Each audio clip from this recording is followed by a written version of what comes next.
네, 수험생 여러분 안녕하세요. 수정쌤입니다. 날씨가 정말 더운 여름인데요. 여러분 어떻게 잘 지내고 계신지 궁금하고 오늘은 학생부 교과 전형에 대해서 총정리를 한번 해봤습니다. 일단 서울대를 제외한 연세대부터 숙명여대까지 14개 정도의 대학의 학생부 교과 전형에 대해서 여러분들이 일목요연하게 잘 보실 수 있도록 정리를 해봤고 제가 오늘 안내한 내용을 바탕으로 해서 관심 가고 합격 가능한 대학을 골라보시라는 내용이에요.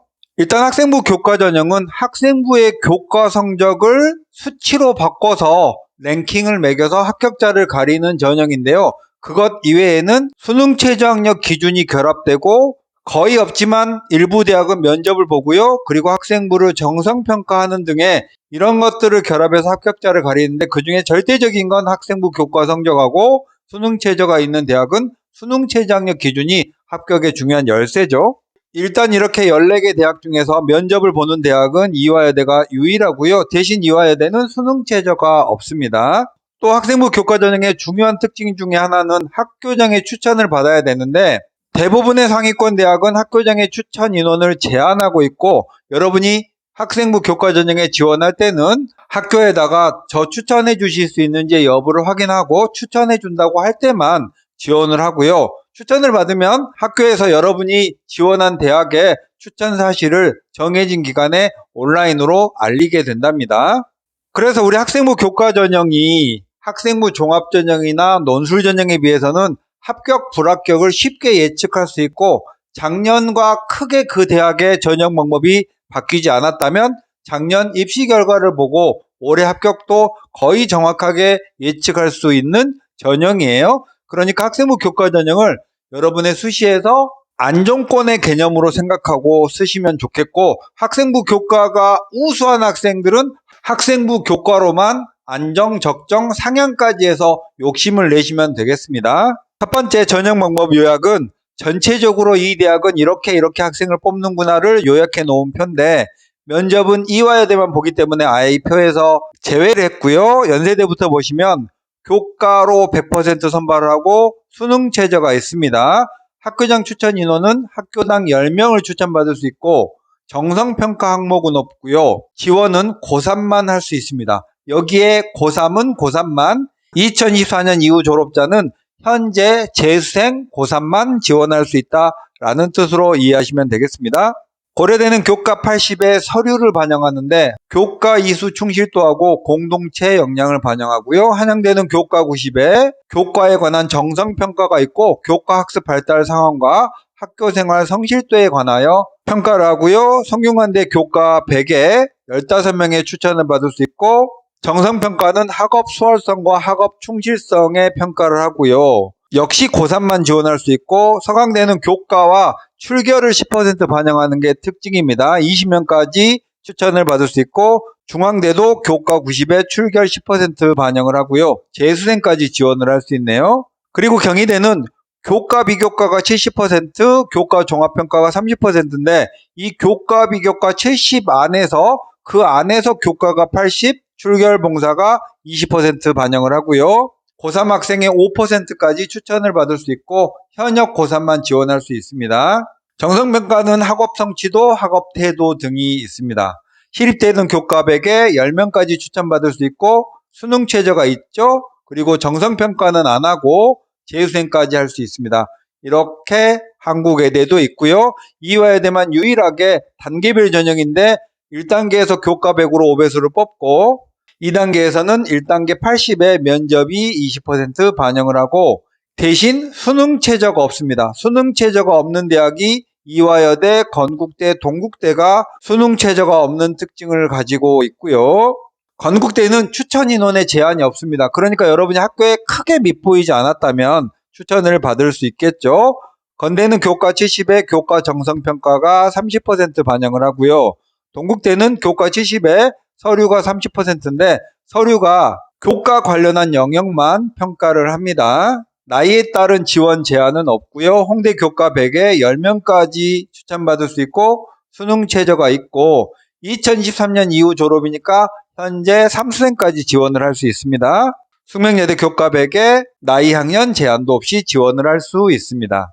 두 번째 수능 최저 학력 기준은 상위 14개 대학 중에서는 이화여대, 건국대, 동국대가 미반영이고 점점 해가 바뀔수록 수능 최저의 조건이 복잡해집니다. 모집 단위별로 자연계열, 인문계열 되게 많이 나눠져서 이걸 전부 다 읽어드리면 여러분이 매우 지루할 것 같아서 3개의 대학 정도만 골라서 말씀드릴게요. 먼저 연세대는 공통조건이 영어 3등급, 한국사 4등급에 탐구는 반영할 때 상위 한 과목을 반영하고요. 인문계열은 이합사의 국어 또는 수학을 포함하고 자연계열 전체는 미적 또는 기하, 탐구는 과학만 반영하고 이합 5의 수학이 필수입니다. 의예치의의 약학은 1등급이 2개인데 그 중에 국어 또는 수학을 꼭 포함해야 되고 생활과학대학과 간호학과는 인문 또는 자연계열에 아무거나 수능 최저를 충족하면 됩니다. 고려대는 자연계열에서 탐구를 반영할 때 서로 다른 2과목을 응시해야 된다는 게 기본 조건이고 한양대가 이번에 국수 영탐 중에 3합 7이라는 수능 최저를 신설했습니다. 작년까지의 교과 전형을 폐지하고 올해 새로 교과 전형을 신설했는데 중요한 내용의 변화는 수능 최저를 신설했다는 점이 변화고요. 진로 선택 과목은 작년까지는 반영했다가 올해는 반영하지 않는 방법으로 바뀌었습니다. 성균관대는 수능 4과목을 필수 응시해야 된다는 조건이 있고 계열별로 모집 단위별로 여러 개의 수능 최저를 가지고 있습니다. 서강대는 3개 각 3등급 이내로 비교적 약한 수능 최저를 가지고 있고 한국사 4등급 이내고요. 중앙대는 서울 캠퍼스만 수능 최저를 적용합니다. 영어 1, 2등급은 1등급으로 간주하고 전체가 3합 7의 한국사 4등급 이내, 약학부는 4합 5의 한국사 4등급 이내고요. 경희대는 기본적으로 2합 5라는 수능 최저를 가지고 있고요. 서울시립대는 자연 1과 자연 2로 자연계열의 모집 단위를 그룹으로 좀 나눠 놓고 기본 조건이 3합 7의 최저를 가지고 있네요. 한국외대는 서울이 2합 4, 글로벌이 1개 3등급의 조건을 가지고 있고 이화여대, 건국대, 동국대는 수능 최저가 없습니다. 대체로 수능 최저가 없는 대학은 합격자의 등급 평균이 있는 대학보다 더 우수해요. 왜냐하면 수능 최저는 충족하기 어렵고 내신은 좋은 학생들이 이런 학교들을 지원하거든요. 홍대는 3합 8이고요. 자연계열은 수학의 미적 또는 기하, 탐구랑 과학 2과목을 무조건 응시해야 된다는 조건을 가지고 있습니다. 그 다음에 교과 반영 방법은 여러분이 각 대학별로 교과 반영 방법이 제각각의 디테일까지 하면 정말 많이 다른데요. 여러분의 학생부 성적을 가지고 어느 대학이 유리한지를 비교하는 일은 불가능해요. 그러니까 여러분의 성적을 각 대학별로 홈페이지에 있는 학생부 성적 계산하는 양식에다가 입력을 하든지 진학사 같은 데 입력을 하면 그 대학교식의 여러분의 점수를 보여줍니다. 그러면 작년 입결과 비교해서 합격 불합격을 따질 수가 있습니다. 제가 정리해 놓은 표는 일단 지원하는 데 필요한 필수 이수 과목이나 최소 이수 학기인데 그냥 고3을 평범하게 잘 지낸 학생이라면 다 충족할 것이고 반영 과목도 대학별로 전 과목을 반영할지 주요 과목을 반영할지 인문계열은 어떻게 반영하고 자연계열은 어떻게 반영하고 진로 선택은 반영할지 안 할지 어떻게 할지 상위 3과목만 반영할지 이런 것들을 전부 다 정리해 놨는데 여러분이 읽고 편안하게 받아들일 수 있게 정리해 놨으니까 보시고요. 한국외대만 특별하게도 교과별 반영별이 있는 게 특징입니다. 쭉 잘 정리해 놨으니까 읽어보시면 되겠고 등급 점수는 여러분의 교과의 등급을 점수로 환산해서 보통의 대학들은 이수 단위를 고려한 평균을 내서 점수를 매깁니다. 각 대학들이 수시 모집 요강에 공개하고 있는 점수표고요.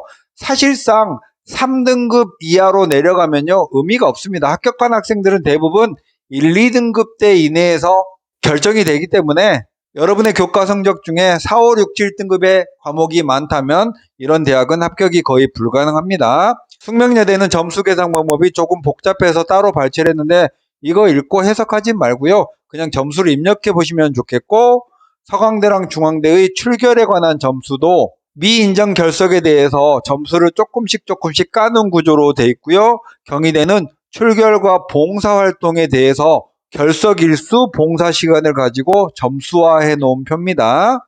그 다음은 작년과 올해 변경사항인데요. 간단하게 몇 개만 읽어드리면 연대가 단계별 전형이었다가 올해 일괄 전형으로 면접을 폐지했고 수능 최저를 신설했습니다. 고려대는 추천 인원을 고3의 4%에서 학교당 12명으로 한양대는 수능 최저를 신설했고 진로 선택은 반영하지 않게 됐고요. 성균관대는 수능 최저를 약간 변경했고 추천 인원도 고3의 10%에서 15명 추천으로 바뀌었습니다. 중앙대는 자연계열은 반영할 때 수학은 미적 또는 기하, 과탐을 반영했는데 그런 걸 폐지했고요. 경희대는 탐구 반영할 때 두 과목의 평균을 반영하는 걸로 수능 최저를 약간 강화한 측면이 있고요. 이화여대는 원래 일괄 전형이었다가 올해 단계별 전형으로 면접을 추가했고 추천 인원도 20명까지 확대했습니다. 나머지 대학들은 작년과 올해 거의 변화가 없어서 그냥 놔뒀고요. 그 다음에 여러분이 이제 실질적으로 학생부의 교과의 입결 점수를 여러분의 점수와 비교할 때 최종 등록자의 학생부 교과 전형의 70% 컷이라는 건 100명의 합격생이 있다면 그 중에 70등 정도의 성적이고 작년 성적이 그랬다고 올해 똑같은 입결을 가질 걸로 보이진 않지만 올해 의대 모집 정원이 증원된 것의 영향으로 조금씩 입결이 떨어질 걸로 예상되고 한양대는 작년에 수능 최저가 없었잖아요. 올해 최저가 생겼기 때문에 입결이 작년보다는 떨어지지 않을까 하는 예상을 해봅니다. 한국 애들을 제외한 13개 대학의 작년 입결을 랭킹 순으로 나열해 놨으니까 여러분이 관심 갖는 대학의 점수와 여러분의 점수를 비교해서 지원하면 되겠고 정성평가를 반영하는 대학은 합불에 그것이 약간의 영향을 미친다는 사실을 이해하시면서 바라보시면 좋겠고 제가 14개 대학들을 탈탈 털어서 순위별로 전형별로 조건별로 정리를 해놨는데 만약에 여러분이 나는 대학별로 자세하게 보고 싶다, 모집 인원도 확인하고 싶다 하면 여기에 각 대학별 정리된 내용들을 클릭해 보시고 읽어보시면 상세한 내용을 확인할 수 있습니다. 일단 너무 양이 방대해서 외형적인 학생부 종합전형에 대한 정리를 해봤으니까요. 이걸 보시고 이걸 기초로 해서 여러분이 좀 더 심층적인 연구를 해보시면 좋겠습니다. 수종쌤이었습니다. 안녕.